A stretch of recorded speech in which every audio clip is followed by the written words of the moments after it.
Por muito tempo compreendemos ideologia como um conjunto de ideias. E no caso, os trabalhadores moldam-se a essas ideias porque sofrem uma imposição por parte da classe dominante de ideias, valores, formas de pensar a si mesmo e ao mundo, modos de ser, pensar e agir, que lhes são impostas coercitivamente. Marx, na ideologia alemã, chega a formular a seguinte assertiva: natural que os membros da classe dominante sejam também pessoas e, por serem dominantes, controlarem os meios de produção, controlam também os meios de produção e disseminação do conhecimento, fazendo com que suas ideias sejam apresentadas como universais. É verdade, eu não estou aqui para discordar de Marx dessa afirmação. Todos nós conhecemos o grau e a importância de controlar os centros de produção e disseminação do conhecimento. Por exemplo, as universidades. Por exemplo, o mercado editorial. Por exemplo, os centros de formação, desde pesquisa e tecnologia até a própria produção em si do conhecimento e a sua divulgação e disseminação pelos aparelhos escolares. Estou longe de questionar esse fato. Mas eu acredito que isso explica em parte o processo. Isso explica, evidentemente, o poder de uma classe em apresentar sua visão de mundo como sendo universal e reproduzir isso no conjunto da sociedade.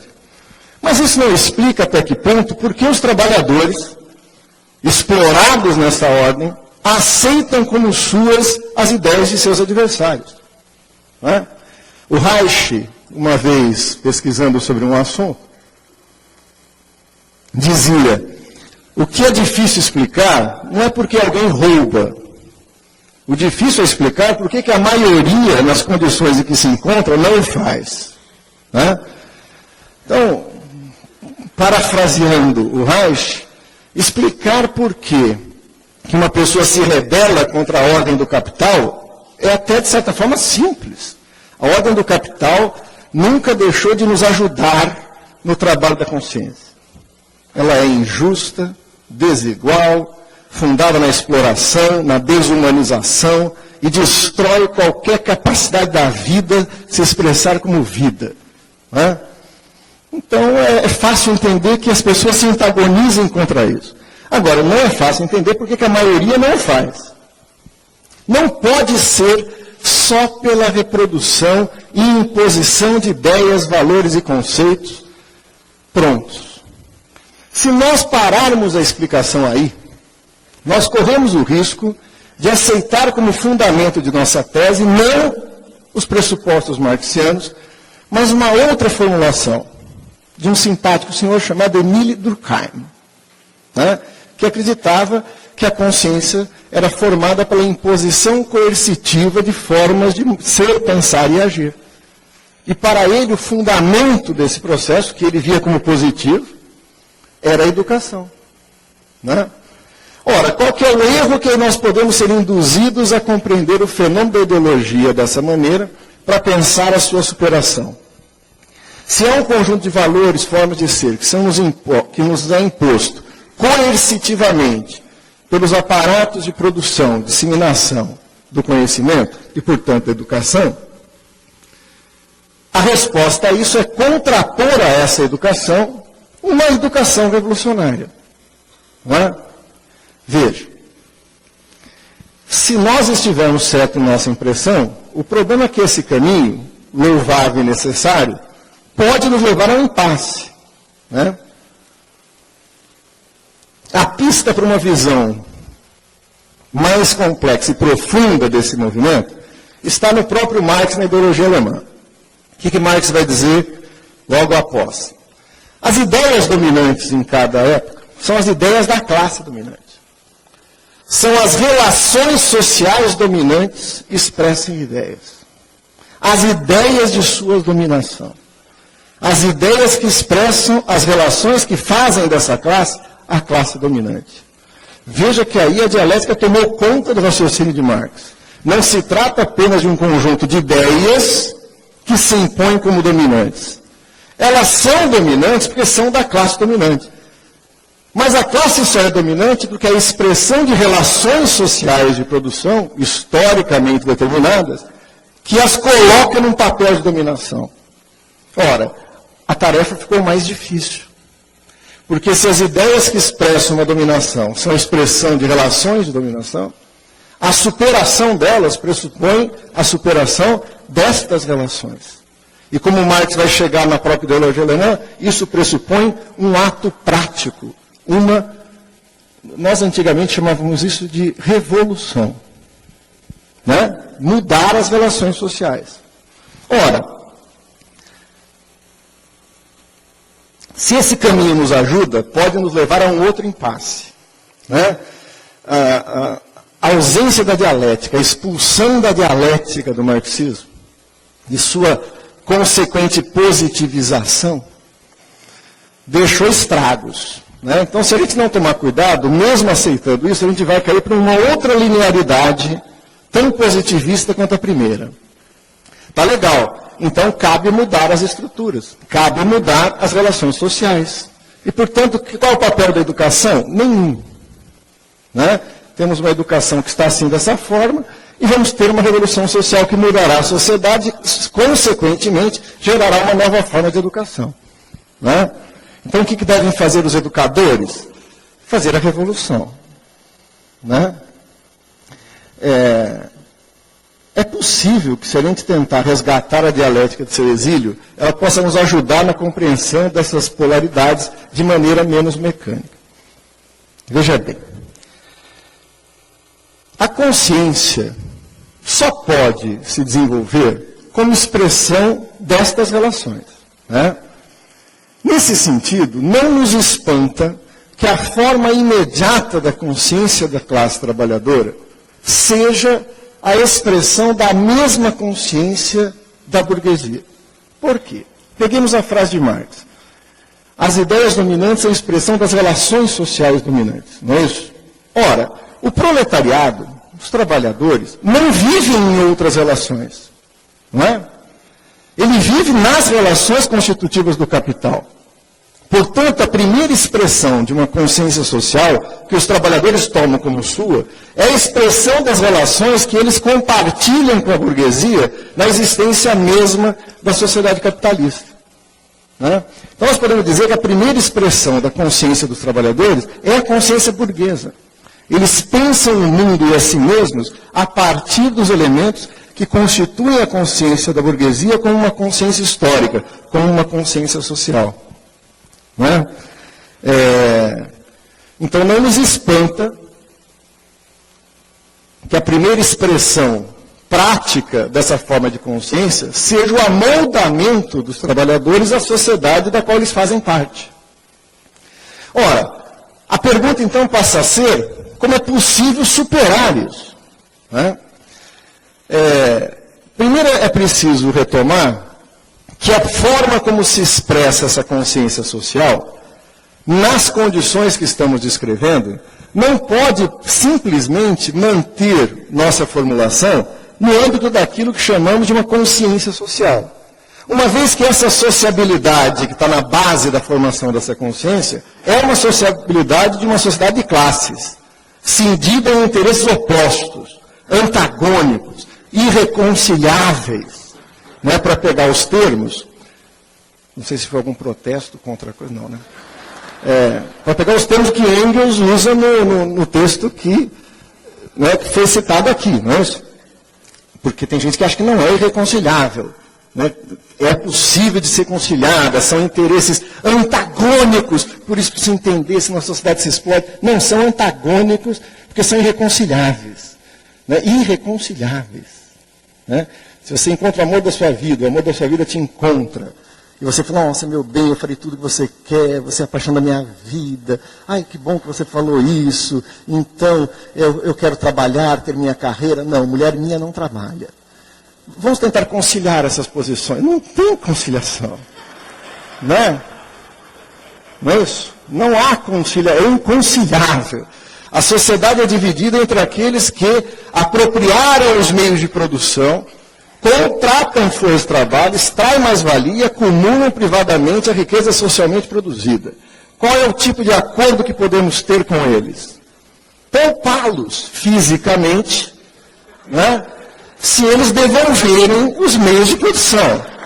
É isso.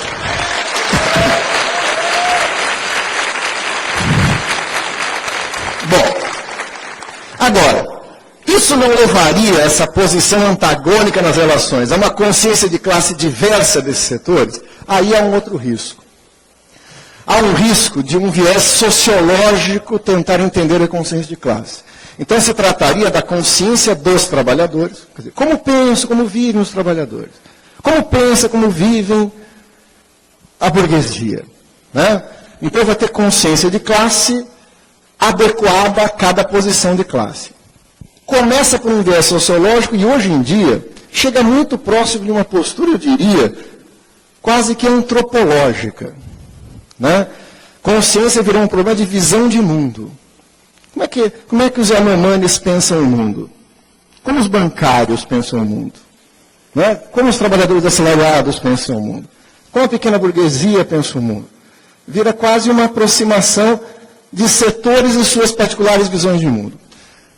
Infelizmente, a vida não é assim tão simples. Né?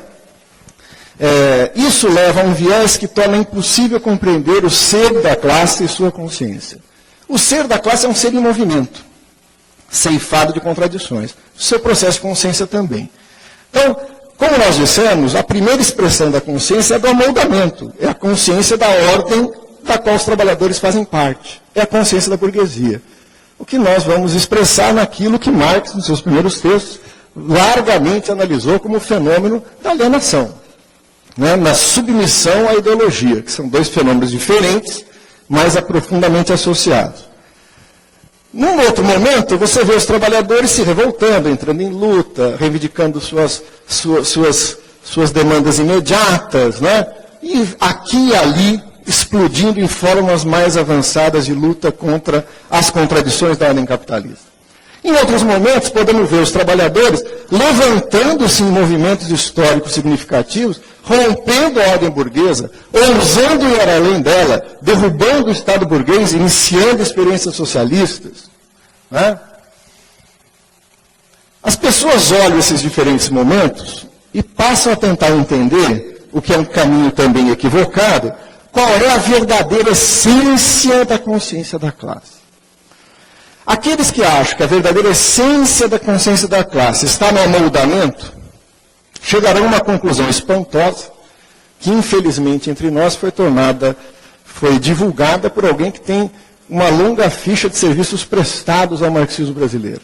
Eu ainda acredito que ele tem um saldo credor, contribuiu mais do que foi capaz de, nessa última contribuição, complicar, que é o nosso amigo Gorender, né?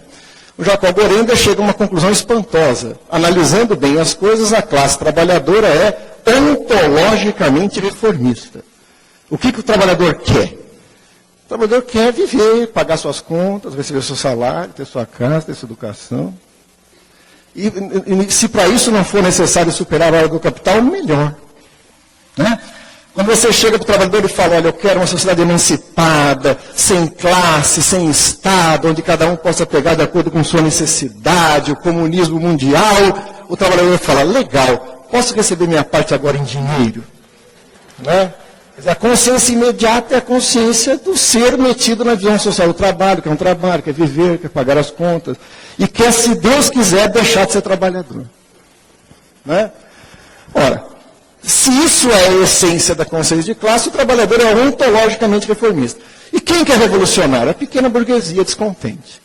Né? A pequena burguesia descontente, revoltada, né? Criou uma teoria e atribuiu a esse proletariado real uma tese que não é dele. É dessa pequena burguesia utópica. Né? Bom, deixa o Gorender. O inverso primo dessa teoria é a tese que fala, não, isso é um absurdo, isso só pode ser fruto da ideologia, da dominação de classe. Os trabalhadores em si mesmos são revolucionários. O próprio Lukács, no início das suas formulações, acreditava nisso.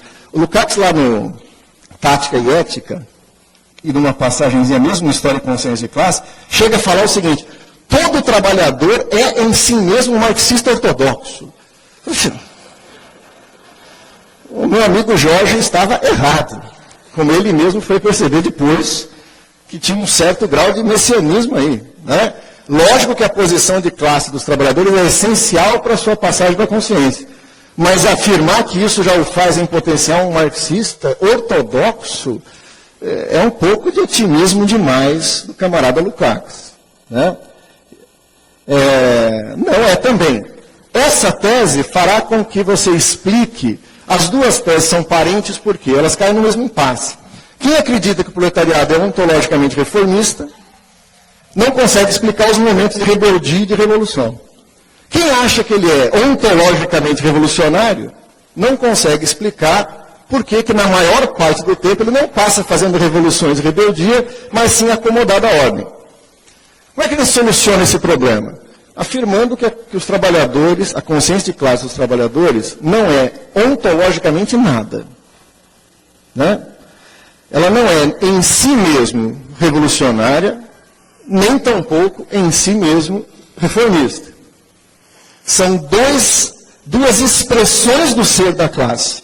Esta classezinha nossa que nós gostamos tanto é, ao mesmo tempo, uma classe da ordem do capital e, por isso, expressa na sua consciência os elementos do amoldamento. E exatamente por ser uma classe da ordem do capital, pode entrar em choque com a ordem do capital e almejar ir além dela, expressando na sua consciência elementos de uma consciência revolucionária. Na verdade, nós temos que pedir licença e royalties ao Hegel para repetir com ele que a verdade continua no todo. Mas o todo nada mais é do que o processo de sua constituição. Aonde está a consciência de classe? No movimento que leva da alienação inicial à rebeldia, à constituição das lutas imediatas, da possibilidade de constituição de um sujeito histórico. É esse o movimento, nos termos de Marx, que leva da consciência em si à consciência para si. Se vocês repararam, nós estamos agregando algo aí, que não é estranho ao Marx, mas que normalmente fica fora. As pessoas acham que a passagem da consciência é da consciência em si para a consciência para si, né? Da classe se vendo como uma classe da ordem do capital, reivindicando seus interesses, se vendo como sendo já uma classe, sem saber que o é, a condição da classe para si, para a situação de uma classe que percebe que é uma classe e, portanto, se atribui uma missão histórica, a classe para si. Você tem um momento anterior, que a classe, por incrível que pareça, não se constitui como classe. Ela é na objetividade das relações. Mas ela não age como uma classe, ela age como uma serialidade de indivíduos isolados. Está lá no Capital. Marx fala, na vida imediata, os trabalhadores lutam uns contra os outros para uma posição no mercado de trabalho. Não se veem como uma classe. Né?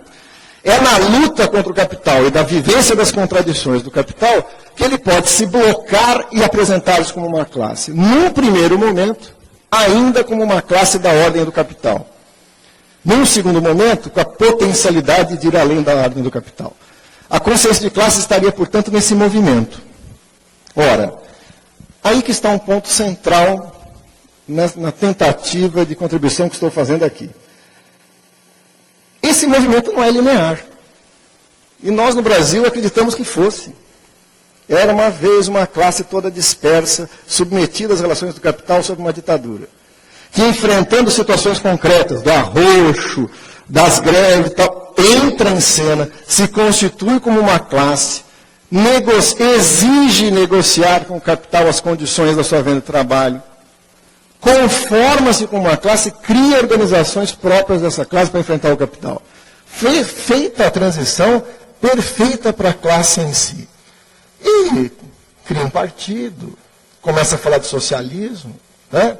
Começa a dar ensaios, germes do que poderia ser a constituição dessa classe como um sujeito portador de um projeto societário que lhe é próprio. Essa passagem não se completou. Ora, muita gente imaginou isso como linear. Né? Quer dizer, é só uma questão de tempo, de acúmulo. Chegaremos um dia lá. Né? Não, esse movimento, como todo movimento dialético, é em espiral. avança por recuos, retoma patamares já superados, destrinca para trás. Por quê? Porque o processo de constituição da classe como classe, para usar os termos de Marx, na Sagrada Família e no Manifesto, o processo de constituição da classe como classe é um processo político, cortado pela luta de classes e, portanto, sujeito a toda a dinâmica da luta de classes e que está longe de ser linear. A classe se conforma, em grande parte, por aquilo que ela produz em cada momento do seu movimento histórico. Veja, há uma dialética aí, não apenas a classe produz suas formas políticas e organizativas. Num certo momento, estas formas, uma vez produzidas, agem sobre a classe e a constituem como classe. Não sei se dá para entender. Lenin, ao falar dos 2 passos da social-democracia ali, tem uma frase que ele vai dizer o seguinte, e que Gramsci, nos escritos políticos, retoma quase integralmente. Há momentos em que as massas avançam adiante dos partidos, certo? Mas há momentos em que os partidos têm a obrigação de se avançar além das massas. Ou seja, é fundamental que aprendamos com as massas o que fazer. Mas é fundamental, num certo momento, que o partido diga às massas, dirija-as. Né? Essa é a dialética. Lenin está pensando, só para vocês entenderem, na Revolução de 1905, né? Quando ele vai escrever os ensinamentos da insurreição de Moscou, ele está tirando isso. As massas, os trabalhadores, foram além da estratégia traçada pela social-democracia russa. E estouraram na insurreição, não pararam na greve geral. Agora, é necessário que, sabendo disso, o partido prepare a insurreição. Não é? Já sabemos que vai além da greve geral e que chega na insurreição. Agora precisamos preparar a insurreição. Isso remete a 2 elementos centrais do nosso tema. As chamadas condições objetivas e subjetivas. Ora, quando nós entendemos equivocadamente, eu já falei 10 minutos, falta 10, né?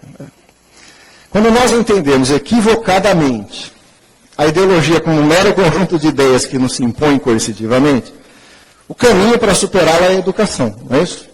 Então, como é que eu posso arrancar os trabalhadores da alienação para trazê-los para a consciência, para a luta e daí para a revolução? Através de uma educação. Eu estou convencido que quem faz isso num primeiro momento é a vida. Assim como a ideologia, como expressão das ideias da classe dominante, é as relações sociais dominantes expressas como ideias, nós a assumimos como nossa por vivenciar essas relações e, de certa maneira, introjetá-las como nossa própria visão de mundo.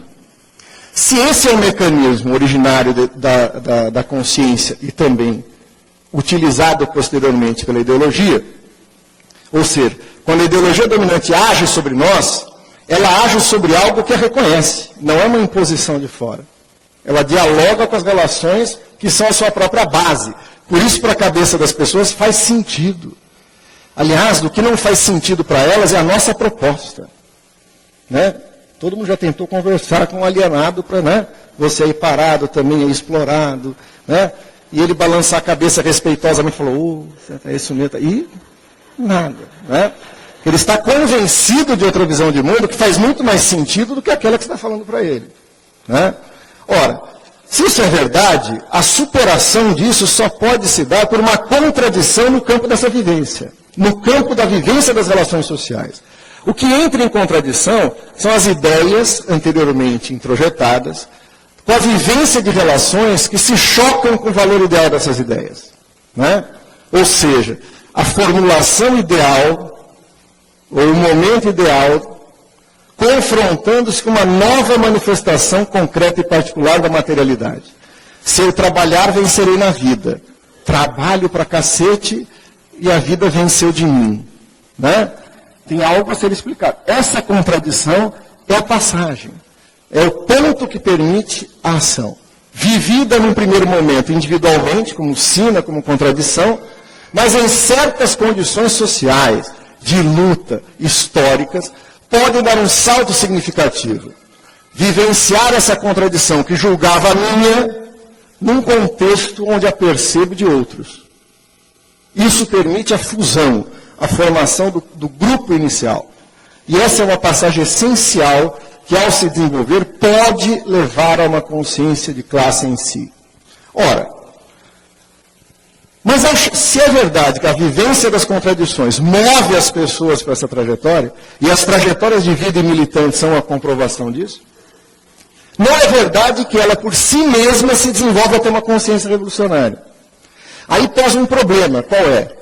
Se é verdade, e é, que só pode brotar essa consciência da vivência das contradições particulares, a compreensão da natureza dessas contradições não está nessa vivência da particularidade.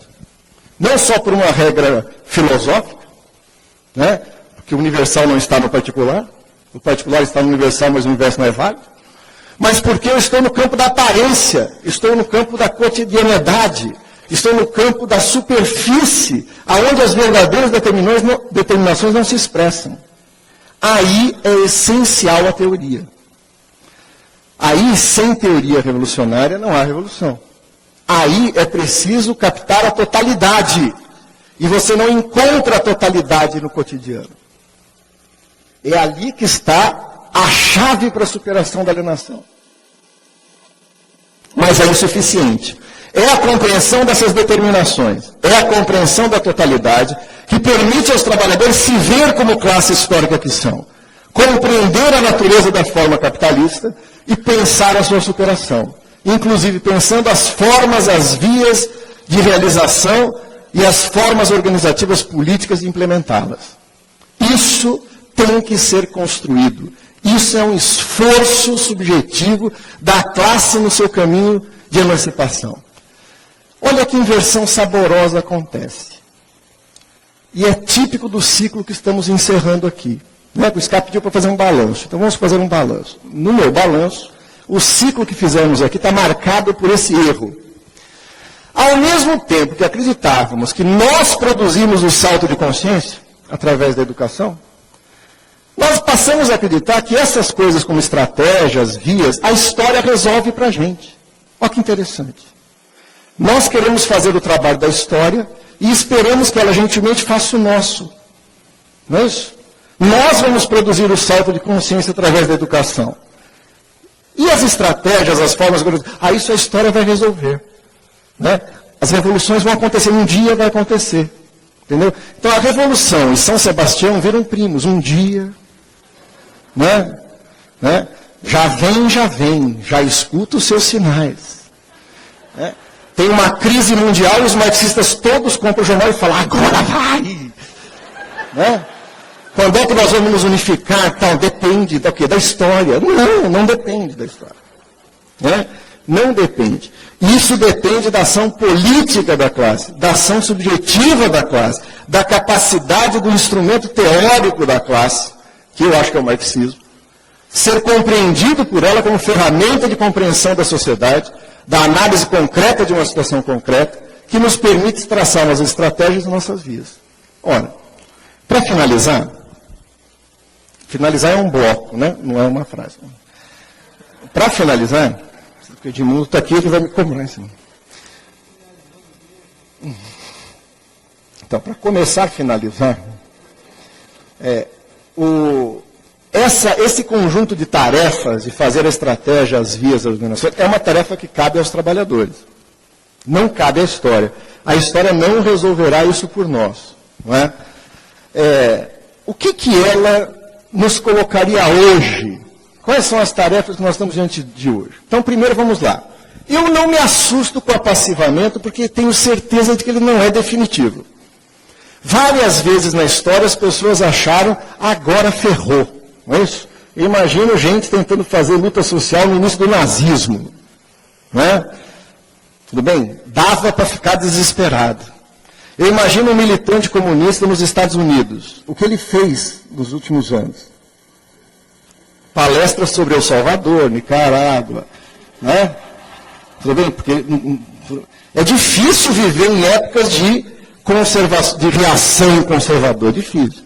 Agora, eu não me assusto por isso. Por quê? Porque a dinâmica das relações capitalistas produzirão as condições em que a classe romperá esse véu, entrará em processo de luta.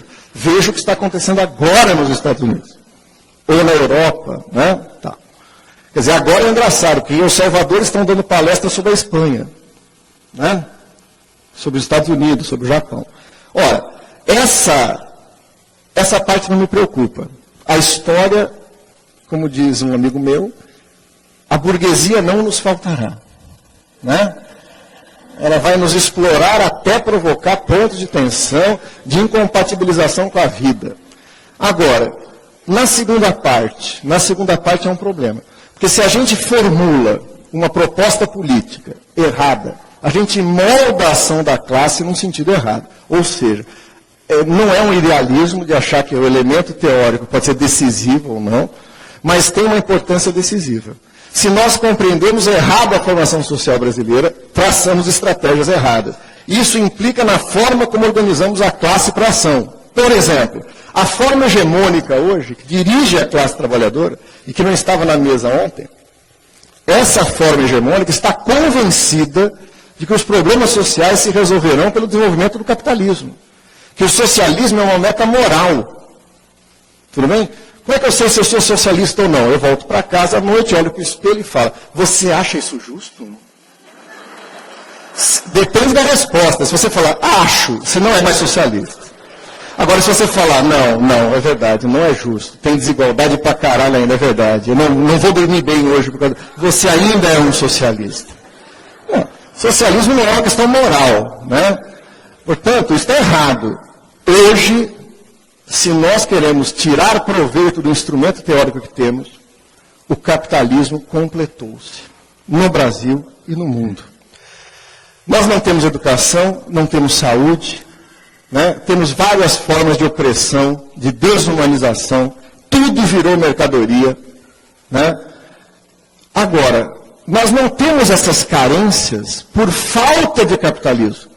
Nós temos essas carências por causa do desenvolvimento capitalista. Ora, essa constatação só me leva a uma questão.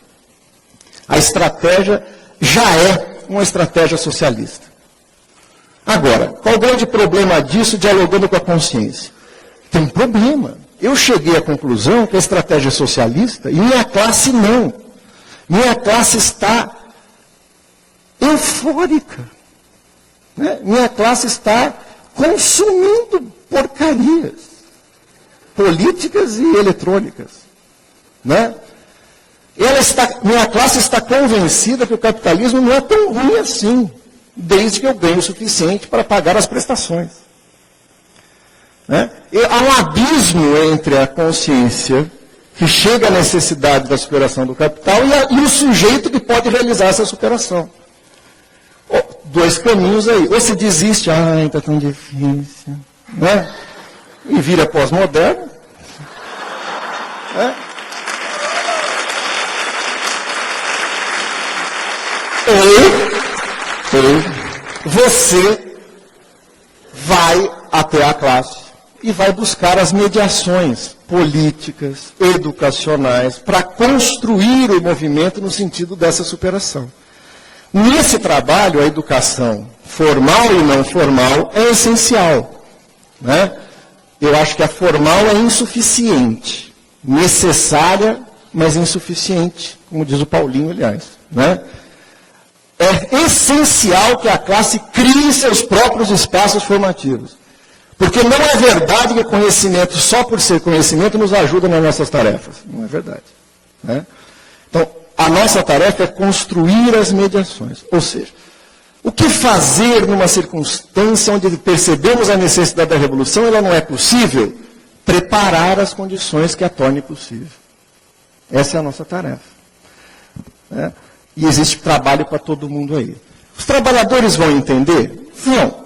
O capital é uma sociedade que se estrutura desta maneira que nós estamos vivendo.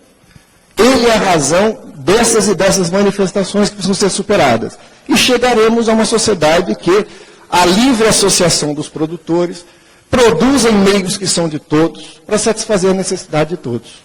Né? É fácil de entender isso? É. Mas veja bem, eu expliquei em 5 segundos, vou explicar de novo. Os meios de produção vão ser socializados, todos trabalham no que é de todos, produzem um conjunto de bens e produtos que satisfazem a necessidade. Concluir. É sensato. Vocês todos podem entender. No fundo é fácil. Uma pergunta prévia, você não é um explorador, então poderá compreendê-lo. Pois foi feito para você. Procure examiná-lo com cuidado, porque os estúpidos chamarão de estupidez, os imundos de imundície, mas é contra toda sujeira e contra toda estupidez. Os exploradores consideram um crime, mas sabemos nós que é o fim do seu crime. Não é uma loucura, parece, mas não é uma loucura, e sim o fim da loucura. Não é um enigma, é a solução do enigma. No fundo, é uma coisa muito simples, dificílima de ser feita. Bertolt Brecht.